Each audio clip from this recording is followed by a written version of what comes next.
Hi everyone, welcome to Itsy Bitsy's live read from Truck Stop by Amanda Mallet. Prologue, Drummer, 20 years in the future. How you doing, Prez? I raise my eyeball questioningly, then respond. Just resting my bones, Sergeant at Arms. Take a load off. I wave Peg to the aerodynamic chair alongside mine. Two of the comfortable wooden chairs had been added to the veranda circling the clubhouse some years back, and come in useful for some of us old-timers. On the opposite side of the clubhouse door is a swing chair that's popular with the old ladies. It's vacant now, the light breeze making its way again gently back and forth. Peg groans a little as he eases down and rubs his thigh above his prosthetic leg. Troubling you? I narrow my eyes. They might have sorted out the electronics, but even after all these years, the fundamental problem is still the stump. Yeah, there's been many changes as the years have passed by. Some good, some not so good. Peg catches me eyeing the bikes, parked in a line. Missed the thunder and the roar of the old exhausts. Still got mine, I tell him. He chuckles. Me too. But most of these are electronic. Fuck. Who'd have thought we'd have charging points all around the club back in Bastard's day? Or that it would be easier to find electricity than to be able to top it up with gas. I have a mental image of my father turning over in his grave at how times have marched on. The bikes aren't even all Harleys. Some manufacturers are slow getting an affordable electric model to the market, and foreign bikes started to become popular. That fake electronic engine sound is nothing like the real thing, eh, Peg? We both shake our heads, but we've had some fun over the years. Like that is it, old man. Reminiscing about shit in the past? I nod toward the mountains, golden in the late afternoon sun, and picking up my whiskey, tilt my glass toward the scenery. Good to look back, brother, and see how far we've come. You thinking about anything in particular? He settles himself in, stretching out his long legs and smoothing a hand over a very gray beard. Yes, I am. About the good and the bad. Currently settled on one of the darkest times for the club. Peg gives me a which one look, then offers a few choices to choose from. When Ella's sister was taken? Or when Sam disappeared? Or when our run-ins with the Tucson crime family, the Herreros? Peg snorts. Or that crooked politician? About the time the wildfire nearly took out the club? Or the coup by Snake and the San Diego crew? Which particular darkest time are you thinking about? Again I shake my head, smirk, then frown. Not thinking about external influences. I was thinking about the human ones, specifically Truck and Allie. Those were dark days for the club. He's quiet, thinking back, but I don't rush him. We've got all the time in the world. I lean back my head and let the sun warm my face. In a few minutes before he speaks, "You're right," he eventually replies. "Show how far a man, and a woman for that matter, can be stretched without snapping." You think they didn't snap? Once more my head moves side to side. Affected us all, Peg. Yeah, it did that. But you know what they say. Us two old-timers say it together. What doesn't break us makes us stronger. It's my turn to chuckle. Then my mirth fades. Remember how it all started, Peg? Chapter 1. Truck. 6 months ago. Take 5. As the captain gives us the sign to take a short break, I bend over, place my hands on my knees, and draw in several deep breaths. The smoke-filled air does nothing to escape my lungs, but gradually my heart rate slows. This is my rest, my respite.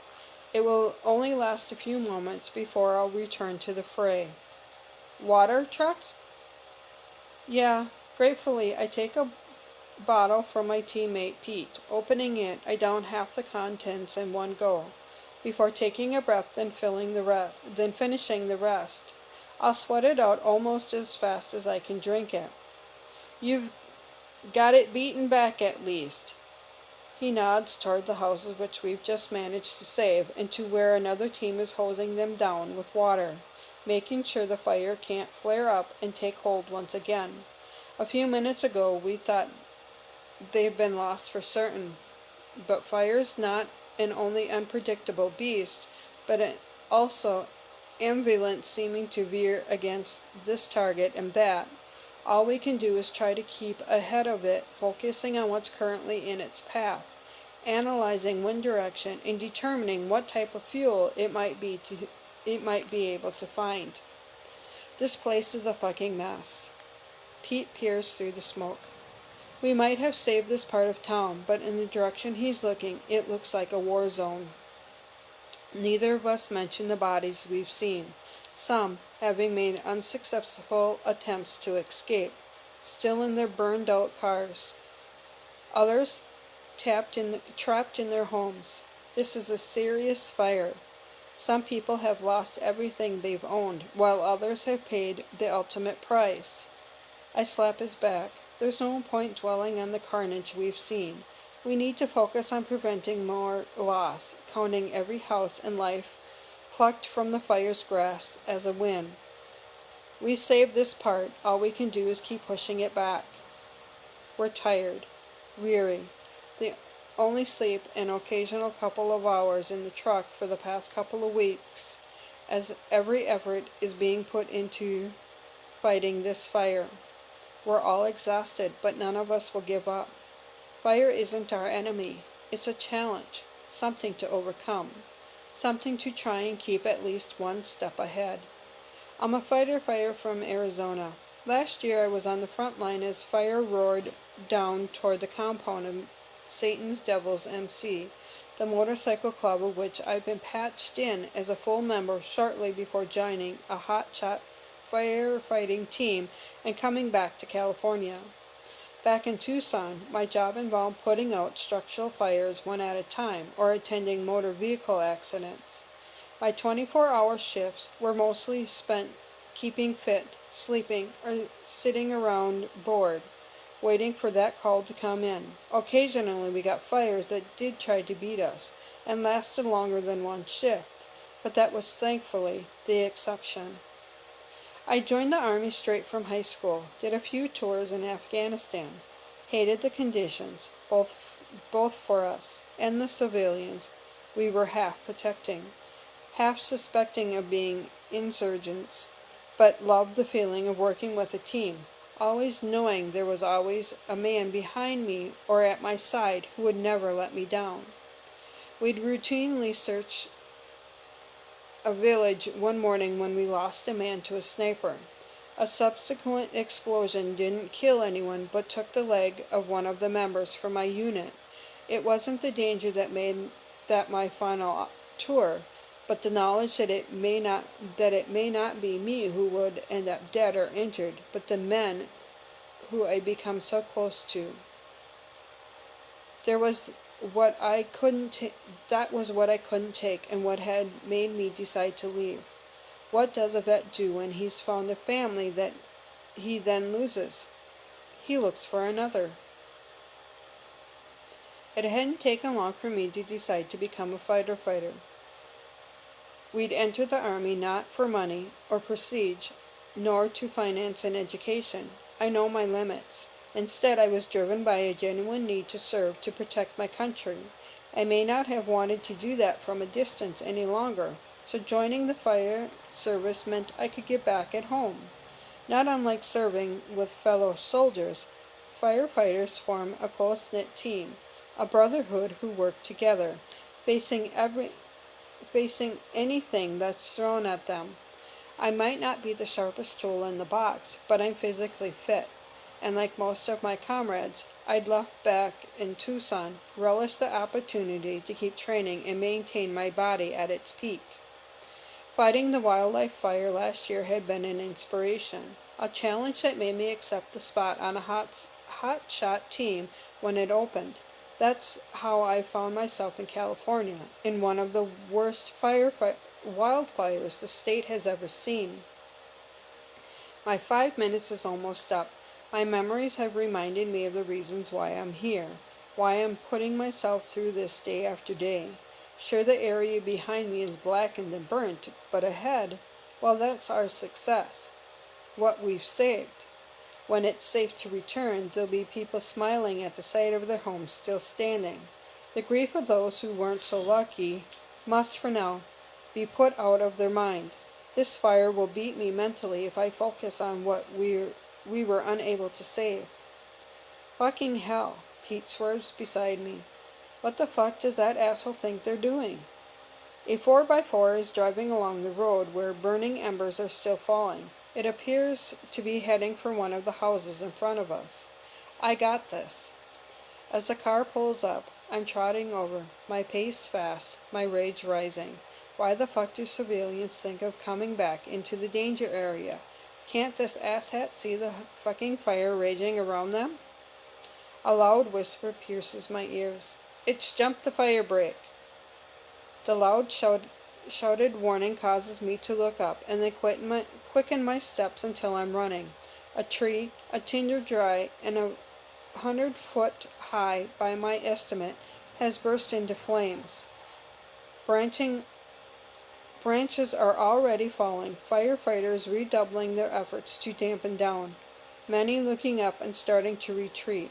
If that tree falls, it will be right on the house I'm heading to. Get back, I shout as the woman gets out of the SUV. Get fucking back! She looks at me, then the house, then, ignoring my frantic gestures, runs inside. Shit, I have no option but to follow her in. There's no electricity. The skies overhead are dark with smoke, making it feel like night, more like night than day, if that's indeed what it is. Like my fellow fighters, I've lost all sense of time. Ma'am? I call out as soon as I'm inside, peering through the gloom, trying to make out where she could be. Then I hear a voice, desperately calling a name. Smudge! Smudge! Come on, Smudge! Following it, I come to a bedroom. I flick my flashlight around, and in the light of the beam catch sight of the middle-aged woman on her knees, reaching for something under a bed. Ma'am, it's not safe. You've got to get out of here. Smudge, she calls out again, her voice now coaxing as she ignores me entirely. I surmise it's a fucking cat or dog she's come back for. Ma'am, I say sternly, Smudge can look after himself. You've got to get out of here now. I'm not leaving her. I'm going to pick this woman up and drag her out if she's not careful. In my mind's eye, I see that tree burning outside. Ma'am, you have to leave now. Got her, she shouts triumphantly as she turns with a ball of gray fluff in her arms. Need to get her travel crate. Just fucking go. From the corner of my eye, I see movement outside the window. With my hand on her back, I push her so hard she stumbles, but luckily her movement takes her in the direction of the door. That's the last of her that I see as a sound like thunder roars through my ears and I'm on the floor. A heavy weight crushing me and the smell of my burning skin reaches my nostrils.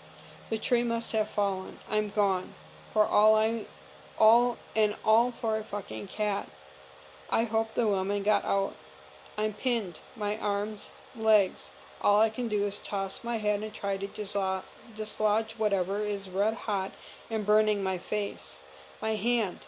What the fuck's happened to that? My leg. I don't know which pain is more excruciating. I hear shouts. My team is coming for me.